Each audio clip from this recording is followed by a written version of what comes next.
Our first reading this morning is taken from the Apostle Paul's first letter to the Thessalonians, Chapter 2, verses 1 through 8. You yourselves know, brothers and sisters, that our coming to you was not in vain.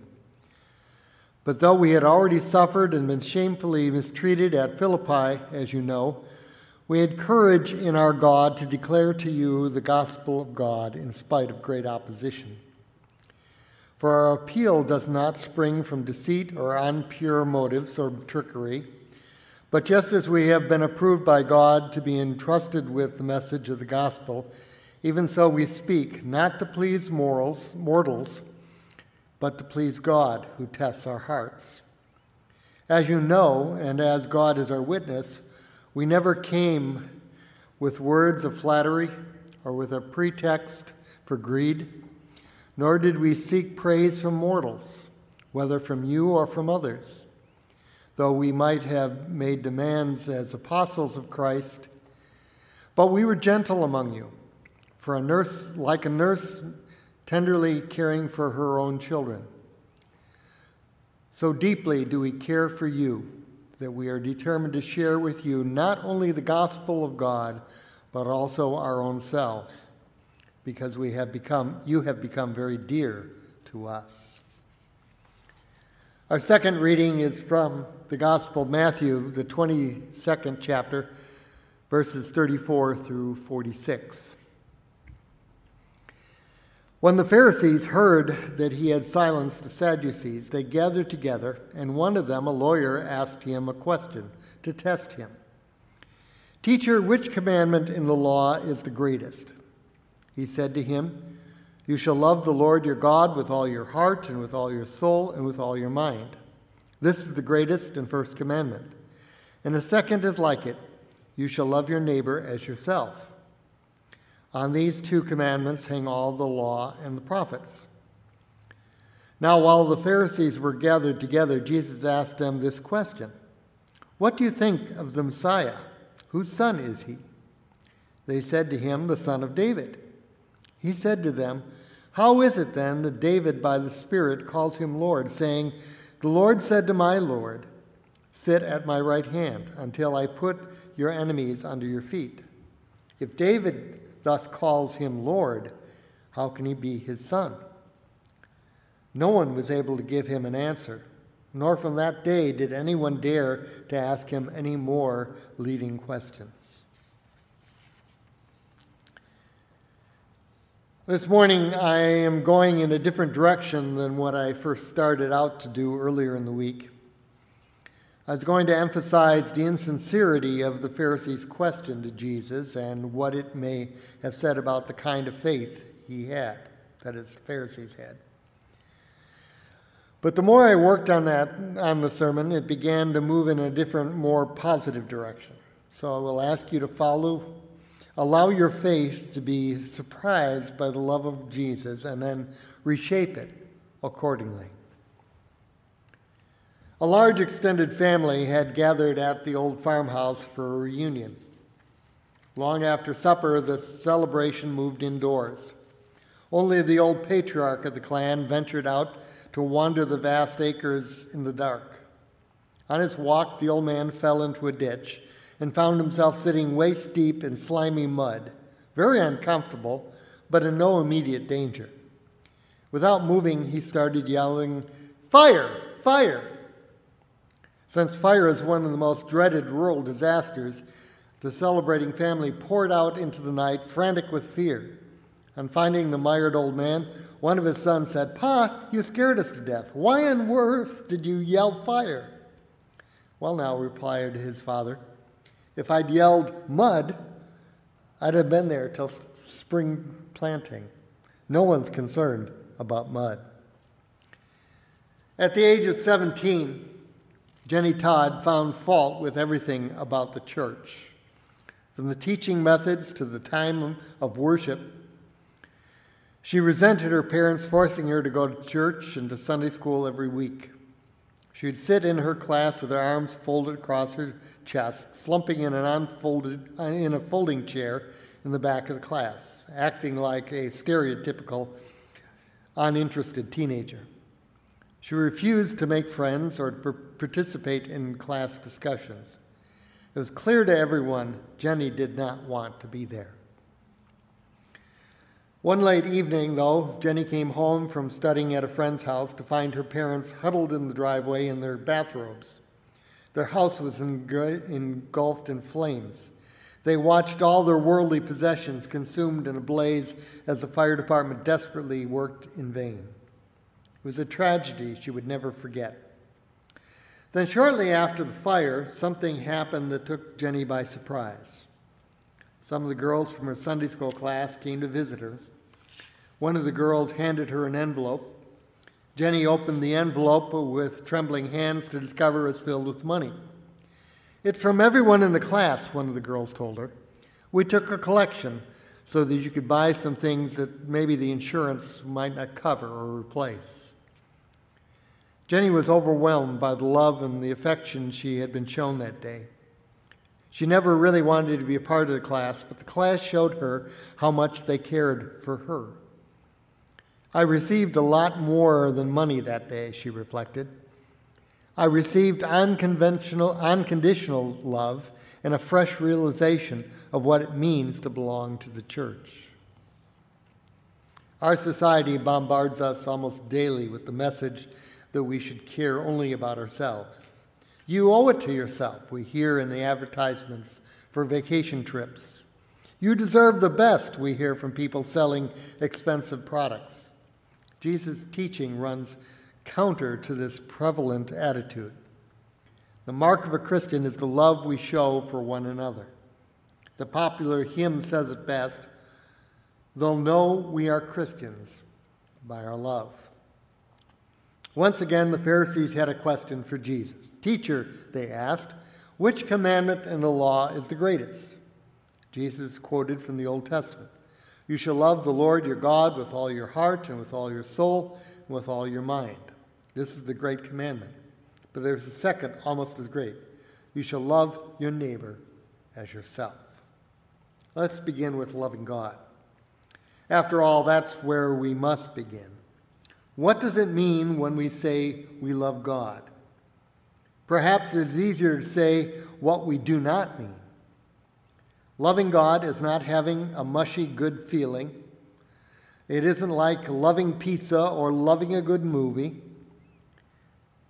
A bubbly, airheaded beauty contestant giggled once and said, "I just adore God. He's neat." Well, maybe he is neat sometimes, but that's not the kind of love Jesus was talking about. Many years ago, at the height of the Cold War, an old Russian woman lay on a sofa. Multiple sclerosis had twisted her body almost beyond recognition. The simplest tasks had become almost impossible for her. Corrie ten Boom visited her at night, using the cover of darkness to escape detection by the authorities. Corrie kissed the woman's wrinkled cheek. The old woman could respond only by rolling her eyes and smiling because the muscles in her neck had atrophied so much that she was no longer able to move her head. The only part of her body she could still control was her right hand. With her gnarled knuckles, she stroked Corrie's face. Corrie reached up to take her hand and kissed her index finger, and there was special meaning for that. Her routine was the same every morning, as the old lady's husband propped her into a sitting position on the sofa. A battered old typewriter, this is before computerization, was placed on a little table in front of her. Every day the old woman would begin to type. She could only use that one index finger to peck out the letters. This woman served God by translating Christian books into Russian. It was slow going, sometimes only typing a page or two a day. But that was her way of loving God.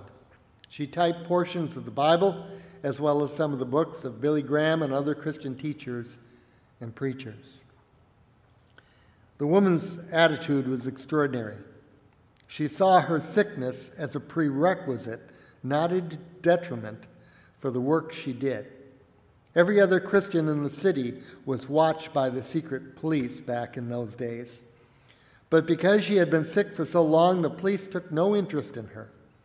She could work undetected, spreading the good news of Jesus to a people who were starving for good news during those years under communism.